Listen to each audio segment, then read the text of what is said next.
নমস্কার বন্ধুরা, মৌসুমি ঘরকন্যা একটি নতুন ধরনের রান্নাতে আপনাদের স্বাগত। গেছিলাম বাজারে, এই যে বাজার করে নিয়ে এসেছি। এই হচ্ছে পেয়ারা, শসা, এই হচ্ছে ফল, আর এই যে খেসারি শাক না কলই শাক। এই যে এখানে প্রায় 10, 20, 30 আটি আছে, আটিগুলো সরু। আর এখানে হচ্ছে মটরশুঁটি, পালং শাক, টমেটো, বেগুন, কুমড়ো, শিম, বিনস। এই হচ্ছে আজকের বাজার। সকাল সকাল চলে এসেছি রান্নাঘরে। সকালবেলার টিফিনটা আর দেখানো হয়নি আজকে। চিড়ে টক দই আর হচ্ছে নারকেল কোড়া দিয়ে সকালে টিফিন করে নিয়েছি। আর এই গরমে হালকা পাতলা কিছু রান্নার জন্য এই যে ঝিঙে, কুমড়ো, আলু আর ডাঁটা কেটে নিয়েছি, একটু নারকেল কুড়িয়ে নিয়েছি, আর গাছের কয়েকটা কাঁচা পাকা লঙ্কা নিয়ে নিয়েছি। চলুন ঝিঙে কুমড়ো আলু দিয়ে একটা হালকা পাতলা তরকারি রান্না করব, আর বড়ি দিয়ে, সেটাই আপনাদের সঙ্গে আজ শেয়ার করব।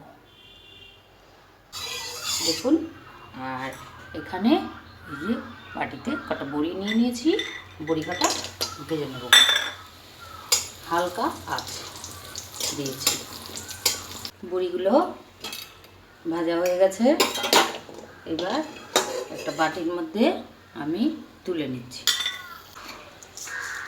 এবার দিলাম 5 ফোড়ন। এই ডাঁটা আলু পাতলা তরকারিটায় 5 ফোড়ন দিলেই খেতে বেশি ভালো লাগে। আর হাফ শুকনো লঙ্কা। প্রথমেই আমি আলু আর কুমড়োগুলো ভেজে নেব। কুমড়োগুলো দিয়ে দিচ্ছি,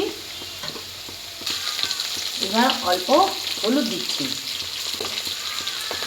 নুনটা একটু পরে দেবো। এবার দিয়ে দিচ্ছি নারকেল, এটা দিয়ে একটু নেড়ে নেব। নারকেলটা ভাজা হয়ে গেছে, গন্ধ বেরোচ্ছে সুন্দর। এবার ঝিঙেগুলো দিয়ে দেবো, তার সাথে ডাঁটাগুলো, আর আমার গাছের কাঁচা পাকা 4-5টা লঙ্কা চিড়ে। সব সবজিগুলোকে সুন্দর করে কষিয়ে নেব।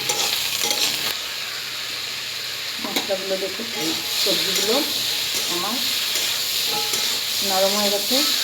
এবার আমি দিয়ে দেবো লবণ, আর দিয়ে দেবো জিরে গুঁড়ো, কষিয়ে নেব। কষানো আমার রেডি। এবার আমি জল দিয়ে দেবো, একটু পাতলা পাতলা করবো, তার জন্য জলটা একটু বেশি দেবো, একটু ঝোল ঝোল আর কি করবো। গুড় দিয়ে দিলাম, এবার বড়িগুলো দিয়ে দিলাম, এবার ঢাকা দিয়ে দেবো। চলে এসেছি কিছুক্ষণ পর, তরকারি আমার রেডি। বড়িগুলো ফুলে দেখুন কত বড় হয়েছে, কত বড় বড় বড়ি, সুন্দর গন্ধ বেরিয়েছে। যেহেতু নারকেল দিয়েছি, এর মধ্যে আর ঘি দেবো না, নাহলে কিন্তু আমি তরকারিটায় ঘি দিই নারকেল না দিলে। আর দিয়ে দেবো সবার শেষে এখানে যে আমার সে গুঁড়ো মশলা করেছিলাম, সব নিরামিষ সবজিতে নামানোর আগে আমি 1 চামচ করে দিয়ে দিই। হয়ে গেল আমার হালকা পাতলা নিরামিষ তরকারি। নামিয়ে নেব।